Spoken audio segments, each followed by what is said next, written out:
మనం ఉంటే ఇది మనకు దీవెనకరంగా ఉండదు. ఇది మనకు ఆశీర్వాదకరంగా ఉండాలి అంటే మనం శ్రద్ధాభక్తులు కలిగి దేవుడంటే భయం కలిగిన వారమై దేవుని సన్నిధిలో కూర్చోవాలి. అది పిల్లలైనా పెద్దలైనా, నువ్వెంత జ్ఞానివైనా, నువ్వెంత సంపన్నుడివైనా, ఎంత పేరు మోసిన గుండావైనా, పేరు మోసిన పెద్దవైనా, దేవుని సన్నిధిలో చిన్న పిల్లనివని స్వభావాన్ని కలిగి భయం కలిగి దేవుని సన్నిధిలో కూర్చోవాలి. ఇది మొట్టమొదటి ఒక వ్యక్తికి ఉండవలసినటువంటి లక్షణం. కాబట్టి ప్రియులారా, చాలా విషయాలు మనం మాట్లాడుకోబోయే ముందు పరిశుద్ధ గ్రంథం నుండి మార్కు సువార్త 1వ అధ్యాయం 40వ వచనాన్ని నేను చదువుతూ ఉన్నాను, మీరు గమనించండి. మార్కు సువార్త 2వ అధ్యాయం 40వ వచనం. ఒక కుష్ఠరోగి ఆయన యొద్దకు వచ్చి ఆయన ఎదుట మోకాళ్ళుని, నీకిష్టమైతే నన్ను శుద్ధినిగా చేయగలవని ఆయనతో చెప్పి ఆయనను వేడుకొనగా, ఆయన కనికరపడి చెయ్యి చాపి వాణ్ణి ముట్టి, నాకిష్టమే, నీవు శుద్ధుడవు కమ్మని వానితో చెప్పెను. చిన్న ప్రార్థన చేసుకుందాం. దయగల ప్రభువా, ప్రేమగల మా తండ్రి, చదవబడిన వాక్యాన్ని మా కొరకు దీవించండి. నిబిడలమైన మేము ప్రార్థించి ఎదురు చూసి నిరీక్షించిన రీతిగా ఈ రాత్రి మమ్మల్ని ఇక్కడ కూర్చోబెట్టినందుకు ఈ స్తుతులు చెల్లిస్తూ ఉన్నాం. ప్రారంభంలో మాకు అననుకూల పరిస్థితులు ఉన్నప్పటికీ కరెంటు ప్రభావం మా మీద చూపలేకపోయింది ప్రభువా. కారణం మీ సన్నిధి, మీరు మాతో ఉన్నందుకై అని మేము తలస్తూ ఉన్నాం. మీ ఉద్దేశాన్ని, మీ చిత్తాన్ని మాతో ఉంచి మీరు మాలో ఉండి ఈ కూటమును నడిపిస్తున్నందుకై స్తోత్రం చెల్లిస్తూ ఉన్నాను. వచ్చిన బిడ్డలందరూ ప్రభువా పాడారు, స్తుతించారు. శ్రేష్టమైన మీ మాటల కొరకు ఇప్పుడు ఎదురు చూస్తూ ఉన్నారు ప్రభువా. నేనైతే అల్పుణ్ణి, ఏమాత్రము యోగ్యత లేని వాణ్ణి, నీ పాదాల దగ్గర నిలబడి ఉండగా మొదటగా నాతో మాట్లాడండి, నన్ను సరిచేయండి. వచ్చిన నీ బిడ్డలందరితో మీరే శ్రేష్టమైన మాటలు మాకు అనుగ్రహించుమని, నన్ను నేను ఏమాత్రము కనపరచుకొనక నీ ఉద్దేశాన్ని మాత్రమే కనపరిచే కృప దయచేయమని యేసు ప్రభు నామమున అడిగి వేడుకొంచు ప్రార్థిస్తున్నాను తండ్రి, ఆమెన్. అందరూ ఆమెన్ చెప్దామా? గట్టిగా చెప్దాం, ఆమెన్, ఆమెన్. దేవుని బిడ్డలారా, మంచిది. మనం ఇప్పుడు చదువుకున్నటువంటి వచనంలో ఓ కుష్ఠరోగి యేసు ప్రభు దగ్గరికి వచ్చాడు. యేసు ప్రభు దగ్గరికి ఎవరు వచ్చారు? కుష్ఠరోగి వచ్చాడు. వచ్చినప్పుడు ఎలా ఉన్నాడట? మోకాళ్ళుని. ఎలా వచ్చాడు? మోకాళ్ళ మీద పడి ఆయన దగ్గర రావడమే ఏం చేశాడు? మోకాళ్ళు ఉన్నాడు. దేవుని బిడ్డలారా, ఇదే అధ్యాయంలో ఇదే సందర్భాన్ని బైబిల్లో మనకు 4 సువార్తలు ఉన్నాయి. యోహాను సువార్త, వెనక్కొద్దాం. యోహాను తరం కంటే ముందు ఎవరు వస్తారు? లూకా కంటే ముందు మార్కు కంటే ముందు మత్తయి. ఈ 4 సువార్తికులలో మత్తయి, మార్కు, లూకా ఈ ముగ్గురు ఈ సందర్భాన్ని తమ పత్రికలో లేకుంటే తమ సువార్త పాఠాలలో రాశారు. ఏంటి ఆ సందర్భం అంటే, ఒక కుష్ఠరోగి యేసు ప్రభువు దగ్గరికి వచ్చినటువంటి రీతిని చాలా వివరంగా రాశారు.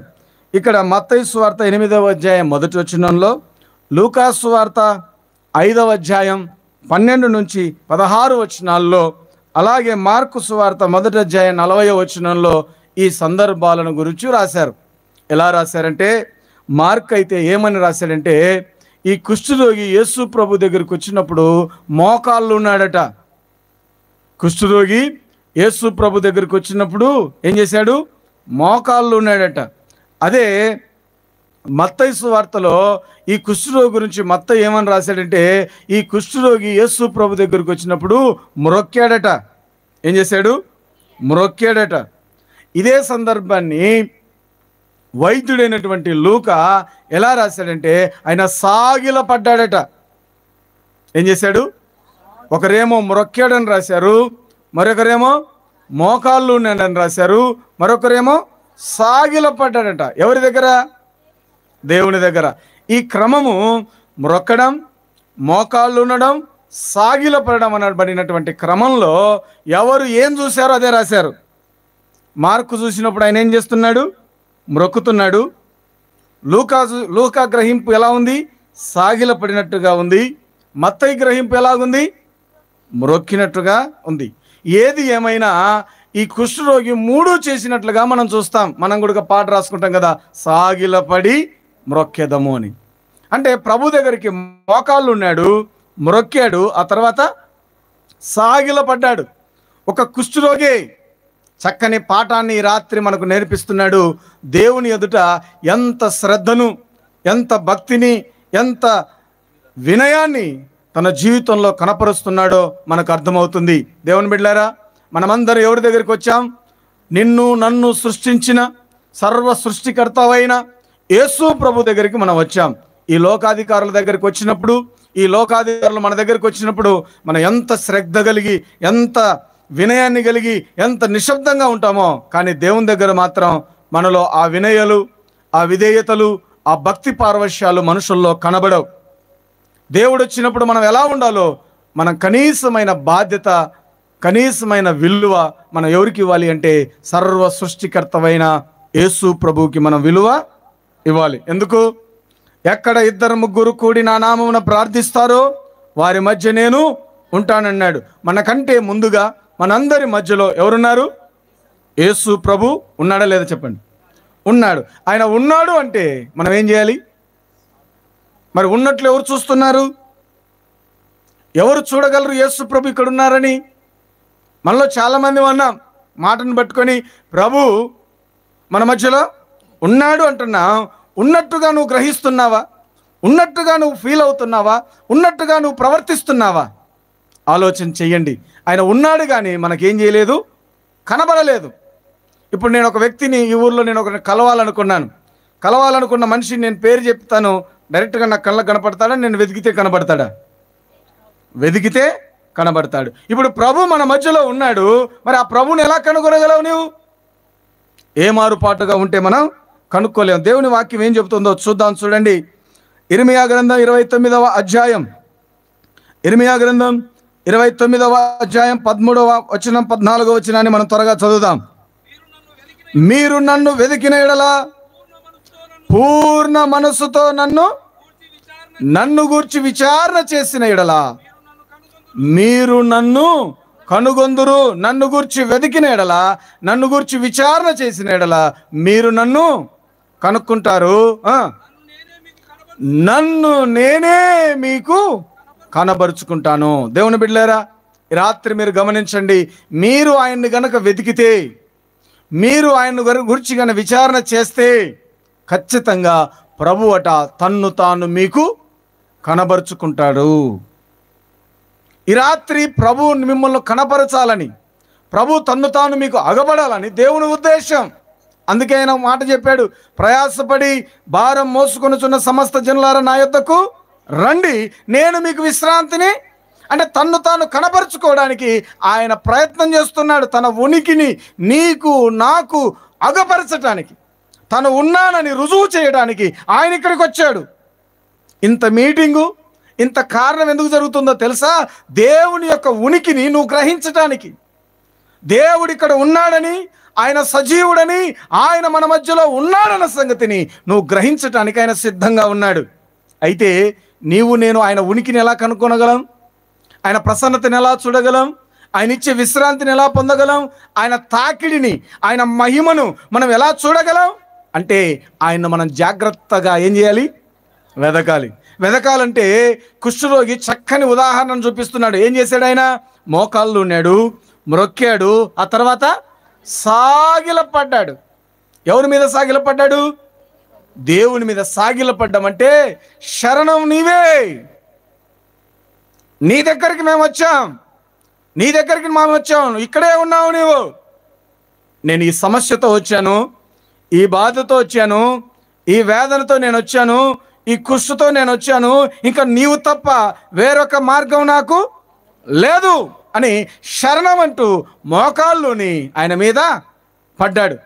ప్రభునందు దేవుని బిడ్డలారా, ఈ రాత్రి దేవుని సన్నిధిలో దేవుని మాటలు కనుక మనం గమనిస్తే ఆ కుష్ఠరోగి వచ్చినటువంటి పద్ధతి చాలా వివరంగా ముగ్గురు రాశారు. అయితే ఒక వ్యక్తి మాత్రం ఇంకా చాలా వివరంగా రాశాడు. ఏం రాశాడో మనం చూద్దాం. ప్రభునందు దేవుని బిడ్డలారా, చూడండి పరిశుద్ధ గ్రంథం నుండి లూకా సువార్త 5వ అధ్యాయం 12వ వచనం. లూకా సువార్త 5వ అధ్యాయం 12వ వచనం. ఆయన ఒక పట్టణములో ఉన్నప్పుడు ఇదిగో కుష్ఠరోగముతో నిండిన, ఆగండి, వీళ్ళందరూ ఏం రాశారు? మనం చదువుకున్న వచనంలో మొక్కారని రాశాం, మోకాళ్ళున్నది అని చదువుకున్నాం, తర్వాత సాగిలపడ్డాడని రాశాం. ఆ మాటలు చదువుకున్నాం. దేవుని బిడ్డలారా, మత్తయి, మార్కు ఆ వ్యక్తిని గురించి ఏం రాశారంటే ఇతడు ఒక కుష్ఠరోగి అని రాశారు. ఎవరైనా ఒక కుష్ఠరోగి అని రాశారు. కానీ లూకా ఎవరంట? మనం అందరం చదువుతాం. ఎవరండి లూకా? వైద్యుడైనటువంటి లూకా. వైద్యుడైనటువంటి లూకా ఈ కుష్ఠరోగిని గురించి ఏమని రాశాడంటే అతడు ఇదిగో 12 ఇదిగో కుష్ఠరోగముతో నిండిన ఒక మనుషుడు ఉండెను అని రాస్తున్నాడు. ఏమని రాస్తున్నాడు ఆ వ్యక్తి గురించి? వినాలి. ఏమని రాశాడు? కుష్ఠరోగముతో నిండిన మనుషుడు. వీళ్ళేమన్నారు? కుష్ఠరోగి అన్నారు. మత్తయి ఏమన్నాడు? కుష్ఠరోగి అన్నాడు. మార్క్ ఏమన్నాడు? కుష్ఠరోగి అన్నాడు. లూకా మాత్రం ఏమన్నాడు? ఇతడు రోగముతో నిండిన మనిషి. మీరు గమనించండి దేవుని బిడ్డలారా, కుష్ఠరోగం ముందు ఒక చోట ప్రారంభమవుతుంది, ఆ తర్వాత శరీరం అంతా నిండిపోతుంది. ప్రారంభం ఒక చోట అవుతుంది కానీ అది మొత్తం చివరికి ఏమవుతుంది? శరీరం అంతా పట్టుకుంటుంది. ఈ సంగతిని ఎవరు గ్రహించారు? ఎందుకు లూకా మాత్రమే గ్రహించాడు? సాధారణంగా మనకు జ్వరం వచ్చినప్పుడు ఏం చెప్తాం? మనం జ్వరం వచ్చిందని చెప్పేస్తాం. కానీ డాక్టర్ అయితే ఏం చెప్తాడు? ఇది మలేరియా జ్వరమా, టైఫాయిడ్ జ్వరమా, ఏ స్థాయిలో ఉంది అన్న సంగతిని డీటెయిల్గా రాస్తాడు. పరిశుద్ధాత్మ దేవుడు లూకాకు అదే గ్రహింపే ఇచ్చాడు. కాబట్టే లూకా స్పష్టంగా రాశాడు, ఇతనికి కుష్ఠుంది కానీ అది కొంచెంలో చేతులకో కాళ్ళకో లేదు. ఈ కుష్ఠు నిల్వెల్లా నిండిపోయాడు. ఏమున్నాడు? రోగం ఏమైపోయింది? రోగంతో నిండిపోయాడు. ఏ రోగంతో నిండిపోయాడు? కుష్ఠరోగంతో సంపూర్ణంగా నిండిపోయాడు. నిండిపోయినటువంటి కుష్ఠరోగి యేసు ప్రభు దగ్గరికి వచ్చాడు అన్న సంగతిని లూకా రాశాడు. కాబట్టి ప్రభునందు దేవుని బిడ్డలారా, అలాంటి కుష్ఠరోగి, నిండిపోయినటువంటి కుష్ఠరోగి యేసు ప్రభు దగ్గరికి వచ్చి మోకాళ్ళుని మ్రొక్కి సాగిలపడి ప్రభు దగ్గరికి వేడుకున్నటువంటి సందర్భాన్ని మనం ధ్యానం చేస్తున్నాం, ఆలోచన చేస్తూ ఉన్నాం. అయితే ఈ రాత్రి నీవు నేను దేనితో నిండి ఉన్నామో ఒక సంగతిని ఆలోచన చేద్దాం. ప్రతి మనిషి కొన్ని సంగతులతో నింపబడి ఉన్నాడు. ఈ వ్యక్తి అయితే దేనితో నిండి ఉన్నాడు? కుష్ఠరోగంతో నిండి ఉన్నాడు. మనం దేనితో నింపబడి ఉన్నాం? చూడండి పరిశుద్ధ గ్రంథం నుండి ప్రసంగి గ్రంథం 9వ అధ్యాయం 3వ వచనం. ప్రసంగి గ్రంథం 9వ అధ్యాయం 3వ వచనం.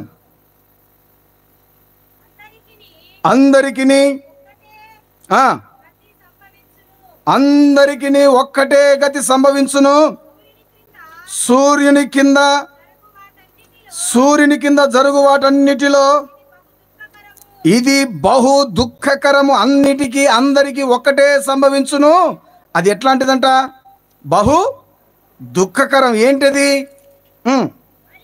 మరియు నరుల హృదయము. ఏంటి ఆ దుఃఖకరమైంది? అందరికీ ఒకే గతి సంభవించును. సూర్యుని కింద జరుగు వాటన్నిటిలో ఇది బహు దుఃఖకరమైందంట. ఒకటి ఏంటి రాయబడినటువంటి మాట మనం గమనిస్తే, నరుల హృదయం చెడుతనముతో నిండి ఉన్నది, వారు బ్రతుకు కాలమంతయు వారి హృదయమందు వెర్రితనముండును. ఏముందంట? నరుల హృదయంలో ఏం నిండిపబడి ఉంది? చెడుతనంతో నిండి ఉంది. ఆ చెడుతనం వారిని ఏం చేస్తుంది? వెర్రితనముండును. తరువాత వారు మృతుల యొద్దకు పోవుదురు, ఇదియు వారికి దుఃఖము. ప్రభునందు దేవుని బిడ్డలారా, ఈ మాటలను కనుక మనం గమనిస్తే, నరుల హృదయం దేంతో నిండి ఉందంట? కుష్ఠరోగి దేంతో నిండిపోయి ఉన్నాడు? కుష్ఠరోగి దేంతో నిండబడి ఉన్నాడు? కుష్ఠరోగంతో నిండిపోయి ఉన్నాడు. మనుషులు దేనితో నిండిపోయి ఉన్నారు? మనిషి హృదయం. ఎవరి హృదయం? సూర్యుని కింద జరుగు వాటన్నిటిలో కంటే, సూర్యుని కింద చాలా సంగతులు జరుగుతున్నాయి, సూర్యుని కింద చాలా విషయాలు ఉన్నాయి. అన్నిటికంటే దుఃఖకరమైంది ఏంటయ్యా అంటే, మనిషి యొక్క హృదయం చెడుతనంతో నింపబడిపోయింది. మనిషి హృదయంలో ఏముంది? చెడుతనం ఉంది. ఆ మనిషి హృదయంలో ఉన్న చెడుతనం మనిషిలో నా వెర్రిని పుట్టిస్తుందంట. మనిషి హృదయంలో ఉన్న చెడుతనం మనిషిలో ఏం పుట్టిస్తుంది? వెర్రిని కలగజేస్తుందట. దేవుని బిడ్డలారా, ఇదే సంగతిని ఆదికాండం 6వ అధ్యాయం 11వ వచనంలో మనం ఇంకా వివరమైనటువంటి విషయాన్ని మనం కనుగొనవచ్చు. ఏంటంటే, భూలోకము దేవుని సన్నిధిని చెడిపోయి ఉండెను, భూలోకము బలాత్కారముతో నిండి ఉండెను. భూలోకం దేంతో నిండి ఉంది? బలాత్కారంతో నిండి ఉందంట. భూలోకము దేవుని సన్నిధిని ఏమైపోయింది? చెడిపోయి ఉంది. మనిషి హృదయంలో చెడుతనం ఉంది, భూలోకంలో కూడా ఏముంది? చెడుతనం ఉంది. చెడుతనము చేత హృదయం నింపబడుతుంది, చెడుతనం చేత భూలోకం నింపబడుతుంది. దేవుని బిడ్డలారా, భూలోకము దేనితో నింపబడిందంటే బలాత్కారము చేత నిండి ఉంది. అందుకే దేవుడు 6వ అధ్యాయం, ఆదికాండం 6వ అధ్యాయం 6వ వచనం చూస్తే, తాను భూమి మీద నరులను చేసినందుకు యెహోవా సంతాపము నొంది తన హృదయములో నొచ్చుకొనెను. ఎందుకు?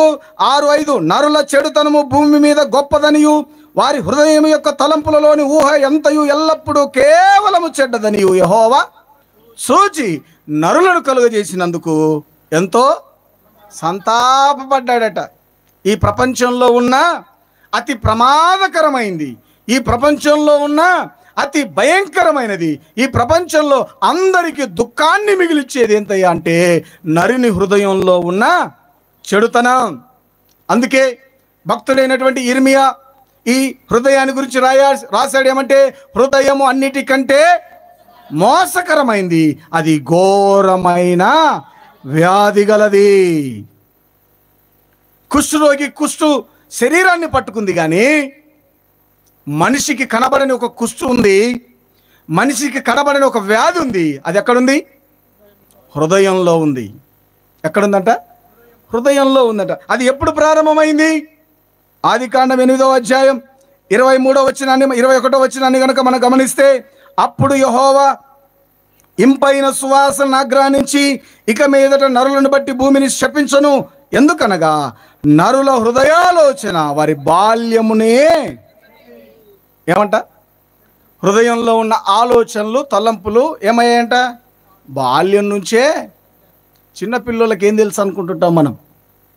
ఒక పిల్లోడు ఉన్నాడు అనుకోండి, ఆ పిల్లవాని దగ్గర ఒక బొమ్మ పెట్టామనుకోండి, ఏం చేస్తాడు ఆ బొమ్మతో?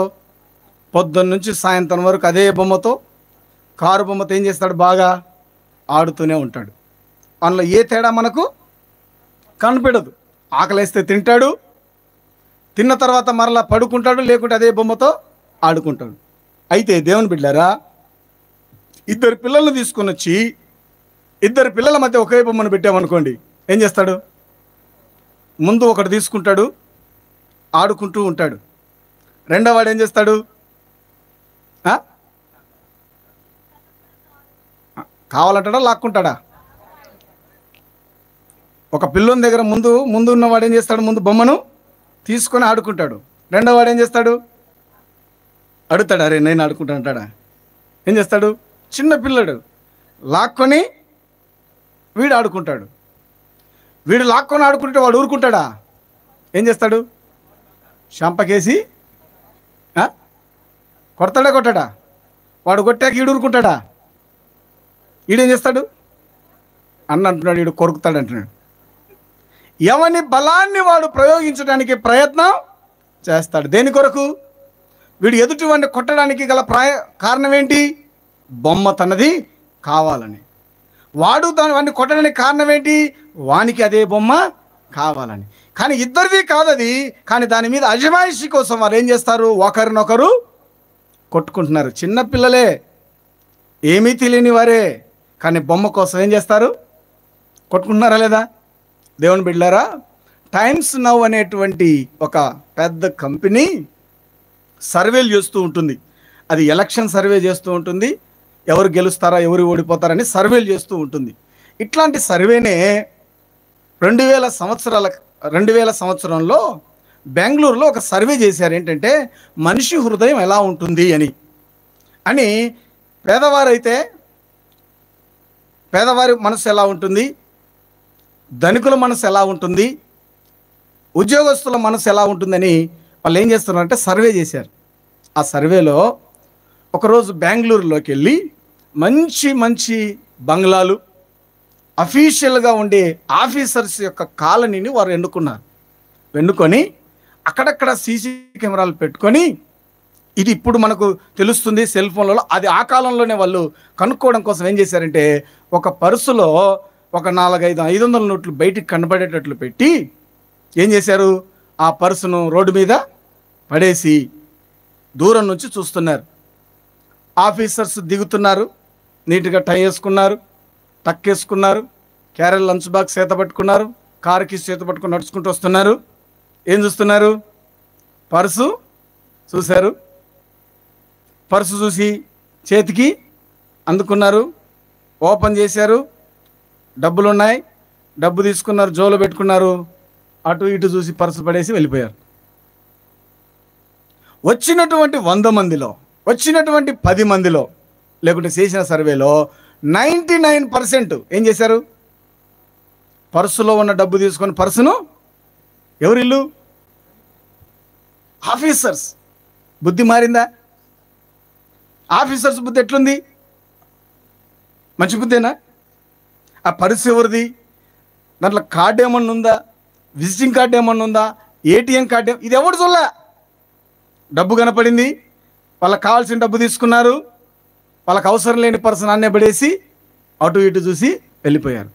దేవుని బిడ్డలారా, దేవుని వాక్యం చెబుతుంది, నరుని యొక్క హృదయం బాల్యం నుంచే ఏమైంది, చెడ్డది.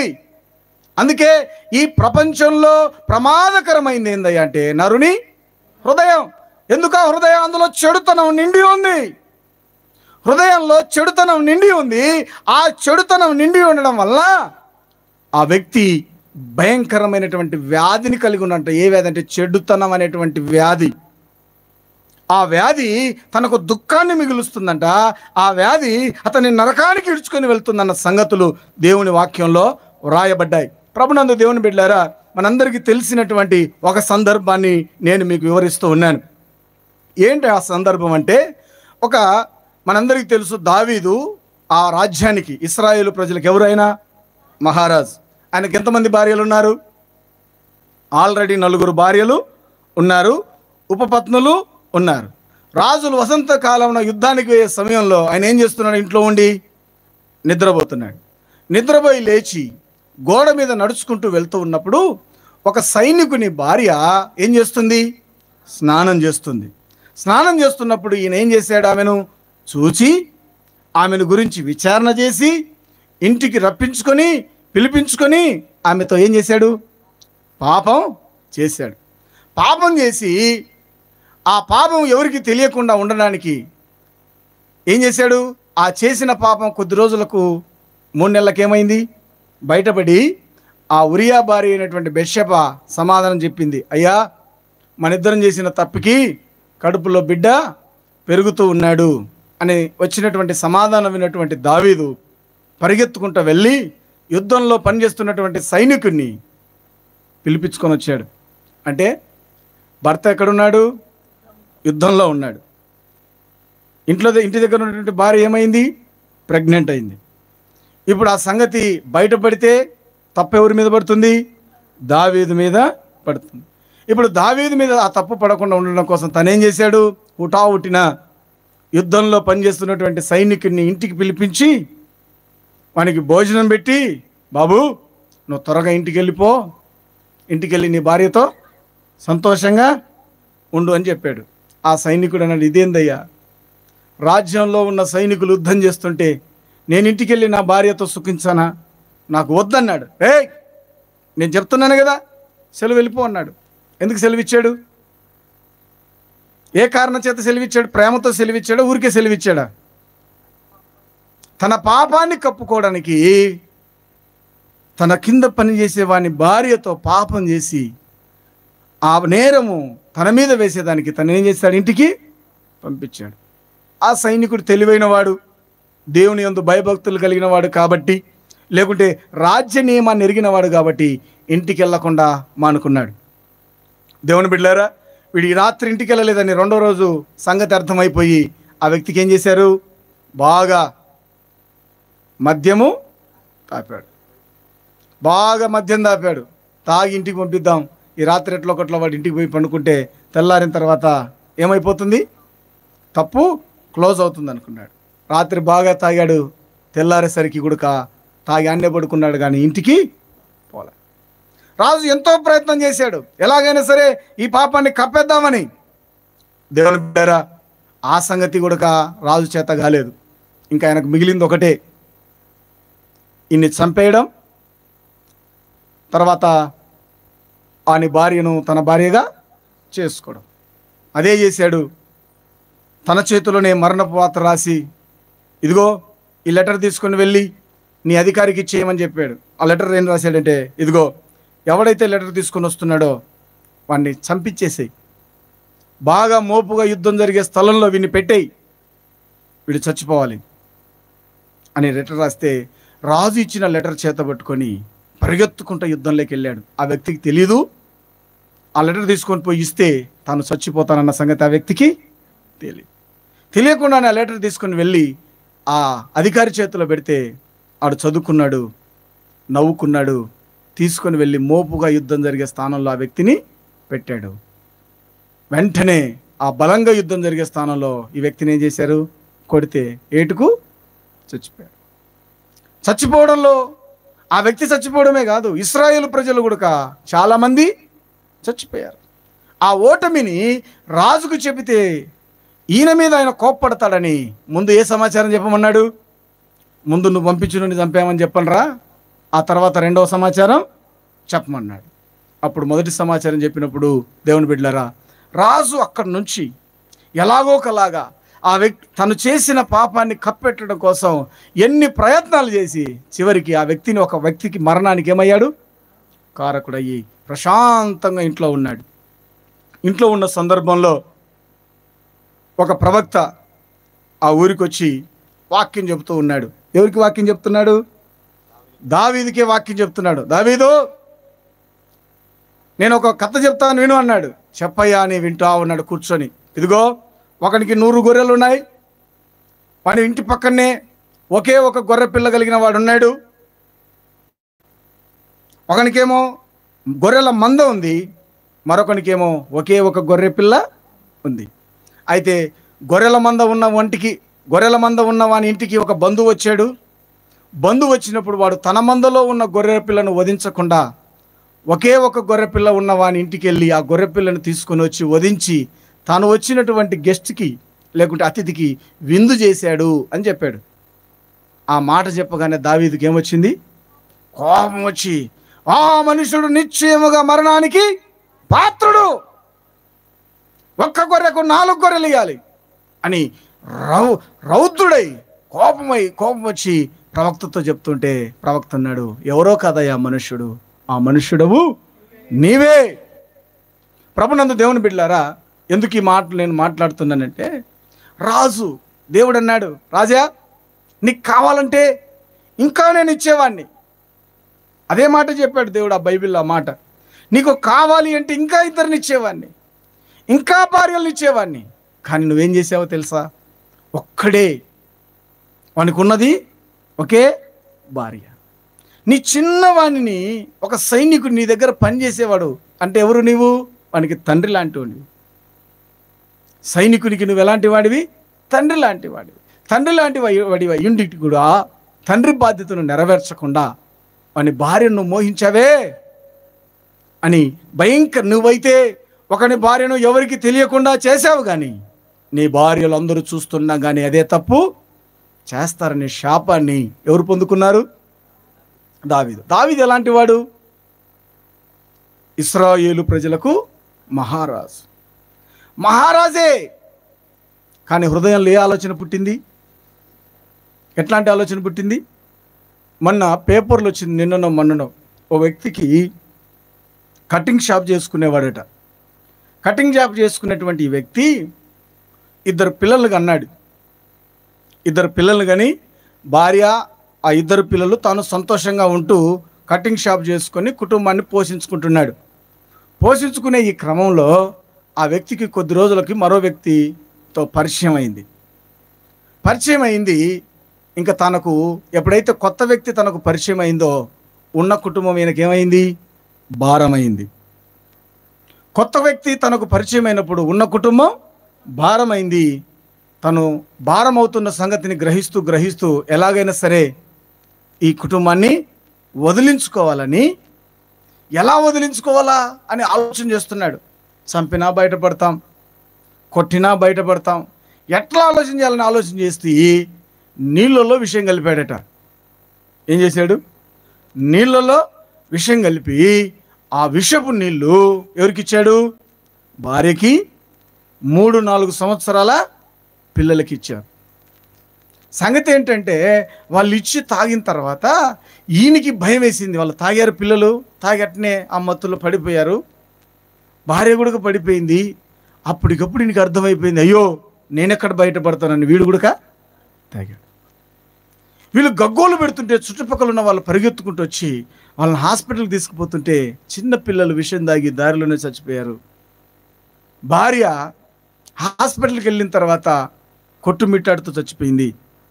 భర్త మాత్రం ప్రాణాపాయమైన స్థితిలో హాస్పిటల్లో ఉన్నాడు.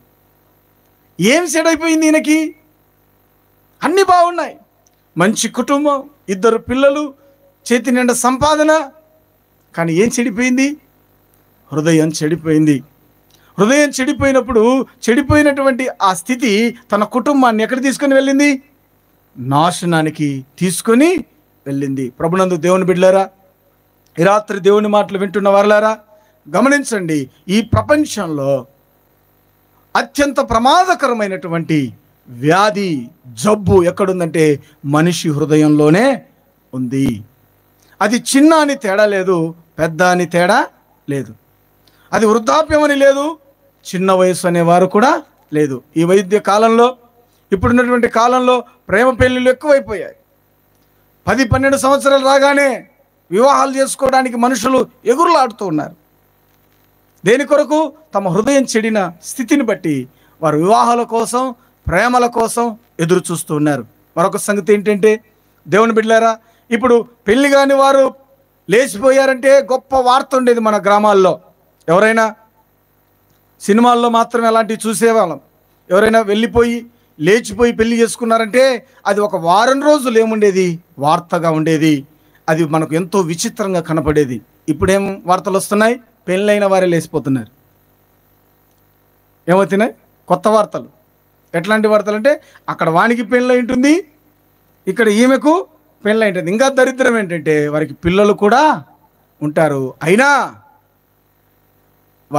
వారి యొక్క కోరికను నెరవేర్చుకోవడం కోసం, వారిలో ఉన్నటువంటి స్థితిని వారు నెరవేర్చుకోవడం కోసం పిల్లల్ని వదిలిపేస్తున్నారు, తల్లిని వదిలేస్తున్నారు, కుటుంబాన్ని వదిలేస్తున్నారు, ఊరు విడిచి వెళ్తున్నారు. ఏమయ్యా పిల్లల్ని కనపడలేదా, పిల్లాన్ని కనపడలేదా అంటే వాడు అంటాడు, వాళ్ళు చచ్చినా నాకు భయం, వాళ్ళతో నాకు మనశ్శాంతి లేదంటాడు, వాళ్ళు నాకు భారమయ్యారంటారు. దేవుని వాక్యం చెబుతుంది, నరుల హృదయం చెడుతనంతో నిండింది, ఆ చెడుతనం వారిని వెర్రివారిగా చేస్తుందట. ఎట్లా ఉంటుందంటే, ఏరా బిడ్డను పట్టుకొని ఆ మాటలు అంటావు, కొడుకును పట్టుకొని ఆ మాటలు అంటావు అంటే మనకేమో వాడు చెప్పే మాటలు చూస్తుంటే మనకి ఎట్లుంటుంది? ఏరా తిక్కోనువా వెర్రోనివరా, పిల్లలు చంపుతున్నావేంట్రా, తిక్కోనువా వెర్రోనివా. దేవుని వాక్యం చెబుతుంది, నశించుచున్న వారికి దేవుని సువార్త ఎట్లుందంట? రక్షించబడుతున్న వారికేమో దేవుని శక్తిగా ఉంది. అదే సువార్త నశించుతున్న వారికి ఎలా కనపడుతుంది? వెర్రితనముగా కనబడుతుంది. భక్తి అంటే దేవుని బిడ్డలారా, ఈరోజు మనుషులకు నీతిగా బ్రతకాలన్నా, సత్యముగా బ్రతకాలన్నా అది వెర్రివారిగా పుట్టిస్తుంది. దేవుని వాక్యం చెబుతుంది, చెడుతనము మరిని మనిషిని వెర్రివాణ్ణి చేస్తుందంట, అపహాసు పాలు చేస్తుందంట, నవ్వుల పాలు. ఇప్పుడు త్రాగుడుకు బానిస అయ్యాడండి. వాడు తాగుతున్నాడు. తాగినోడు మంచి మాటలు మాట్లాడతాడా, వెర్రి మాటలు మాట్లాడతాడా? చెప్పండి. ఏమంటారు? తాగినోడి మాటలు లెక్క చేస్తామా, లెక్క చేయమా? ఎందుకు? వాడు తాగుబోతు కిందికి వెళ్ళిపోతుంది. అంటే త్రాగుడు అనే చెడు, ఎందుకు చెడు అంటున్నాను అంటే, నేను ఇప్పుడు రెఫరెన్స్ చూపాను. కానీ అపోస్తల కార్యంలో 1వ అధ్యాయంలో వాళ్ళు అనుకున్నారు వీరు మద్యంతో నిండిపోయారు అనుకున్నారు. ఎఫెసీలకు రాసిన పత్రికలో అపోస్తలైనటువంటి పౌలు అన్నారు, మద్యముతో మత్తులై ఉండకూడదు కానీ ఆత్మపూర్ణులై ఉండడి. కొందరు మనుషులు దేనితో నిండి ఉన్నారు? మద్యముతో నిండి ఉన్నారు. మద్యం ఏంటి? మనిషిని అల్లరి పాలు చేస్తుంది. చెడుతనమే నిన్ను అల్లరి లేపుతుంది, వెర్రివాణ్ణి చేస్తుంది. ఈ వెర్రితనం నిన్ను ఎక్కడికి తీసుకొని వెళుతుంది? నీకు దుఃఖాన్ని మిగులుస్తుంది. ఎవడైనా తాగి పడిపోయాడు అనుకోండి, ఏమంటారని? తాగి పడిపోయినోడిని, బట్టలు ఇప్పుకొని తిరిగేవాడిని ఎవడైనా తాగినోడు శుభ్రంగా తిరుగుతాడా? ప్రశాంతంగా నడుస్తాడా? ఎలా నడుస్తాడు? వాని అడుగులు సరిగా ఉండవు, వాని మాటలు సరిగా ఉండవు, వాడు వెర్రి వాని వలె ప్రవర్తిస్తాడు. కాబట్టి ప్రభునందు దేవుని బిడ్డలారా, వాని మాటలు వెర్రితనాన్ని కలిగిస్తాయి. ఈ రాత్రి దేవుని మాటలు మనం కనుక గమనిస్తే, చెడుతనము మన జీవితాన్ని పాడు చేస్తుంది, అది దుఃఖాన్ని పుట్టిస్తుంది. అందుకే ఈ మనిషిలో ఉన్న పై రోగాల మీద మనకు శ్రద్ధ ఉంది, కానీ అంతరంగంలో ఉన్న భయంకరమైన జబ్బు మీద మనకేం లేదు, శ్రద్ధ లేదు. అందుకే దేవుని వాక్యం చెబుతుంది, లూకాసు సువార్త 11వ అధ్యాయం 39వ వచనాన్ని మనం కనుక గమనిస్తే, దేవుని బిడ్డలారా, లూకాసు సువార్త 11వ అధ్యాయం 39వ వచనం.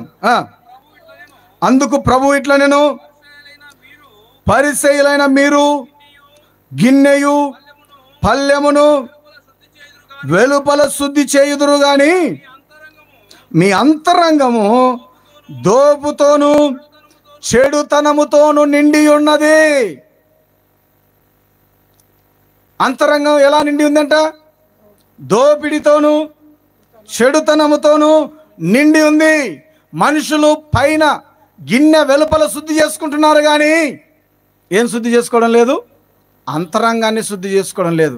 మనుషులకు శరీరం మీద ఉన్న శ్రద్ధ, మనుషులకు ఆశీర్వాదం మీద ఉన్న శ్రద్ధ, మనుషులకు వస్తువుల మీద, వాహనాల మీద ఉన్నటువంటి శ్రద్ధ అంతరంగం మీద లేదు. అంతరంగం మీద లేదు. ప్రభునందు దేవుని బిడ్డలారా, ఒక మనిషిని పాడు చేసేది, ఒక మనిషిని నిత్య నరకాగ్నికి తీసుకొని వెళ్ళేది ఏంటో తెలుసా? నీ అంతరంగమే. నీ కారు నిన్ను పరలోకానికి తీసుకొని వెళ్ళదు. కారు వలన నీవు సమాధానంగా ఉండలేవు. నీ ఆస్తి నీకు నెమ్మది కలిగించదు, నీ ఉద్యోగం నీకు నెమ్మది కలిగించదు. నీకు నాకు నెమ్మది కలిగించేది ఏంటంటే మన అంతరంగమే. అందుకే యేసు ప్రభు శిష్యులను చూసి, పరిసయ్యులారా, వేషధారులారా, సర్ప సంతానమా, రాబో ఉగ్రత నుండి మిమ్మల్ని తప్పించువాడు ఎవడు? మిమ్మల్ని ఎవరు తప్పిస్తారు? మీరు వేషధారులు అన్నారు, వారిని చూసి అన్నాడు మీరు సున్నం కొట్టిన సమాధులు అన్నాడు. ఇక్కడ అన్నారు మీరు గిన్నె వెలుపల కడుక్కుంటారు, కానీ అంతరంగంలో మీరు దోపిడితోనూ అజితేంద్రియముతోనూ నిండి ఉన్నది అనే మాటలు మనం చూస్తాం. కాబట్టి ప్రభునందు దేవుని బిడ్డలారా, ఈ రాత్రి దేవుని వాక్యంలో మనం గమనించవలసిన సంగతి ఏంటంటే, మనిషి అంతరంగం ఏం చేయబడాలి? అంతరంగంలో ఏముంది?